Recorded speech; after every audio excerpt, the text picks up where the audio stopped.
ప్రతిఘటన టీవీకి స్వాగతం. క్షణక్షణం మీకోసం. కొరతం దిలీప్ను హైదరాబాద్ సిసిఎస్ పోలీసులు గురువారం అరెస్టు చేశారు. సోషల్ మీడియాలో తప్పుడు ప్రచారం చేస్తున్నారనే అభియోగాలతో ఆయనను పోలీసులు అరెస్టు చేశారని సమాచారం. ఆసిఫాబాద్ జిల్లా జైనూర్ ఘటనపై సోషల్ మీడియాలో విద్వేషాలు రెచ్చగొట్టే విధంగా పోస్టులు పెట్టారని ఫిర్యాదులు రావడంతో ఆయనను పోలీసులు అరెస్టు చేశారు.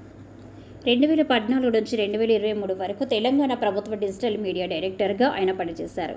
సిసిఎస్కు దిలీప్ను పోలీసులు తీసుకువెళ్లారనే విషయం తెలుసుకున్న మాజీ మంత్రి జగదీష్ రెడ్డి, ఆ పార్టీ ప్రధాన కార్యదర్శి ఆర్ఎస్ ప్రవీణ్ కుమార్ సహా పలువురు నాయకులు పోలీస్ స్టేషన్కు చేరుకున్నారు.